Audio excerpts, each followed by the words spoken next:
اچھا بھائی مفتی صاحب، لوگ آپ کے بارے میں تبصرے کرتے ہیں کہ آپ کو دین کے مٹنے کا غم نہیں ہے، آپ ہر وقت بیانات میں ہنسی مذاق کرتے رہتے ہیں۔ دین کے مٹنے کا غم کا کیا میں دکھڑا لوگوں کے سامنے بیٹھ کے روؤں؟ اگر مٹنے کا غم نہ ہوتا تو ہم یہ بیان کرتے بیٹھ کے، فری پھوکٹ والا بیان۔ وہ لوگ اس پہ اشکال کرتے ہیں یوٹیوب چینل بھی تو ہے نا مونیٹائز ہے، تو یوٹیوب چینل تو بعد میں مونیٹائز ہوا ہے نا، اور وہ تو کیا بھی جس نے چینل بنایا ہے ایڈمن نے، وہ مونیٹائز جب نہیں تھا تو بھی ہم اسی طرح بیان کر رہے تھے، مونیٹائز ہے تو بھی اسی طرح بیان کر رہے ہیں۔ اس کی مونیٹائزیشن سے ہمارے بیانات کی صحت پہ کوئی فرق نہیں پڑا، سمجھتے ہو؟ تو یہ وہی ہے کہ کوئی آپ کو کچھ بھی لا کے گفٹ پکڑا دے تو وہ دے رہا ہے گفٹ، نہیں بھی دیتا تو بھی کر رہے تھے۔ تو یہ تو اب یوٹیوب تو چینل ہی اب آیا نا، بیانات تو ہم کب سے کر رہے ہیں، وہ تو بہت عرصے سے کر رہے ہیں۔ تو اس لیے میرے بھائی دین کے مٹنے کا غم نہیں۔ باقی یہ کہ ہر آدمی کا اپنا مزاج ہوتا ہے ایک، اگر میں رونے دھونے کی باتیں غم لے کے بیٹھ جاؤں تو دین اس سے زندہ نہیں ہوگا، اس بات کا خطرہ ہے کہ اور ہی مٹنا نہ شروع ہو جائے۔ میں سویڈن میں تھا نا، تو وہاں ایک خاتون آئی، ان کے ہسبینڈ بھی وہ اتنے متاثر تھے، وہ دونوں میاں بیوی اتنے زیادہ وہ جذباتی ہو رہے تھے نا ملاقات کر کے۔ انہوں نے کہا کہ ہماری بچی تھی بالکل لبرل ہو گئی تھی، الحاد، اور یہ بیان بھی وہ سنیں گے، بالکل الحاد کی طرف جا رہی تھی، وہ سمجھا کے ہم تھک گئے نا اس ماحول میں۔ یہ ایک کیس نہیں ہے، بہت سے لوگوں کے ایسے کیس ہیں۔ تو انہوں نے جب بیانات سننا شروع کیے تو آہستہ آہستہ کیا ہوا کہ تو کیونکہ سنتے ہی نہیں تھے، کسی کو سن ہی رہے تھے۔ تو ہر آدمی کا اللہ نے وہ اتنے یعنی شکریہ ایسا لگ رہا تھا ان بیچاروں سے ادا ہو نہیں رہا کہ کیسے ہم شکریہ ادا کریں۔ تو اگر میں نوٹس تیار کرنا یا ریکارڈ رکھنا شروع کر دوں نا، کتنے نوجوانوں نے توبہ کی ہے، کتنوں کی زندگیاں بدل گئیں، کتنوں کو اسلام کی توفیق ملی، کتنے غیر مسلم بھی مسلمان ہوئے ہیں بیانات سن کے، میں ریکارڈ رکھنا شروع کر دوں تو بہت موٹا رجسٹر تیار ہو سکتا ہے۔ لیکن میں یہ ریکارڈ رکھتا نہیں ہوں کہ اگر اللہ کے ہاں قبول ہے تو بغیر ریکارڈ کے بھی قبول ہے، قبول نہیں ہے تو ریکارڈ رکھ کے کرنا کیا ہے۔ ہمارے حضرت ریکارڈ رکھا کرتے تھے، جو لوگ بھی ہمارے حضرت کے بیان سن کے توبہ کرتے ان کا ریکارڈ رکھتے موٹیویشن کے لیے، لیکن میں نہیں رکھتا ریکارڈ۔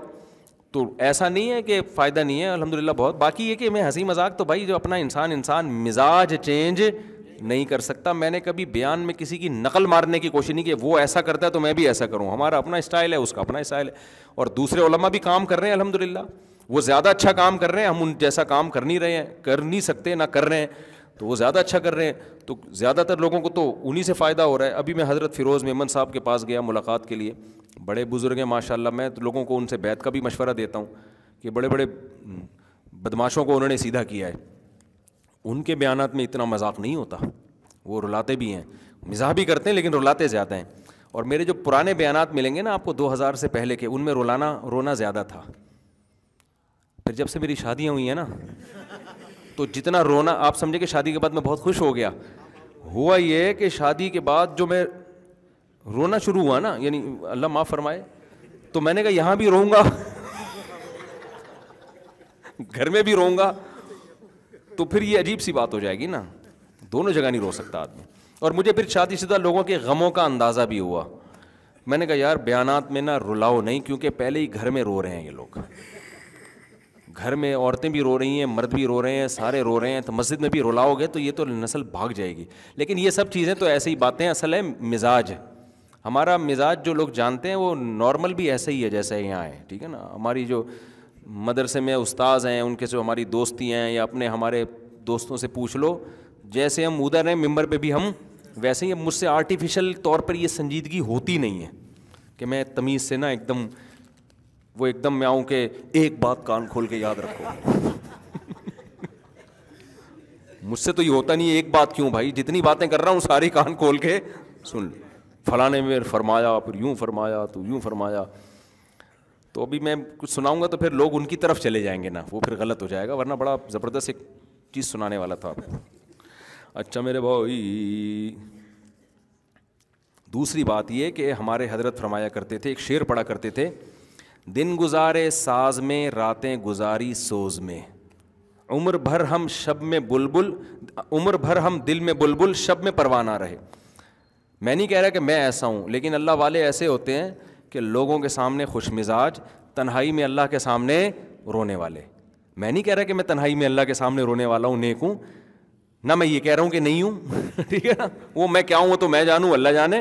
لیکن رونے کی جو اصل موقع ہے نا وہ تنہائی میں اللہ کے سامنے ہے، وہ ہنسنے کا موقع نہیں ہے.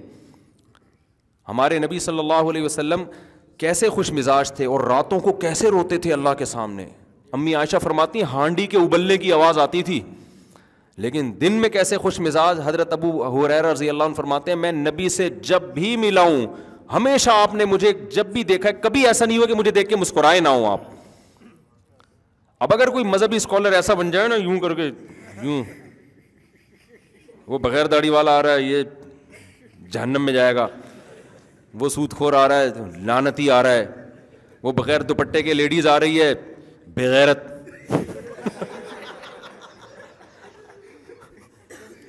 تو اس سے کیا ہوگا، وہ دوپٹہ پہن لے گی ہے بھائی، وہیں سے بھاگ جائے گی، بولے وہ وہیں سے ٹاٹا کر کے میں کسی پادری کے پاس جاؤں گی، مولوی کے پاس آنے کی ضرورت نہیں. تو یہ تو یعنی ہونا چاہیے میرا خیال ہے، تھوڑا سا مجبوری ہے لوگوں کو دین سکھانا ہے تو تھوڑا سا خوش مزاج ہونا. ہمیں اتنا ہوں نہیں لیکن ہونا چاہیے انسان. اچھا میرے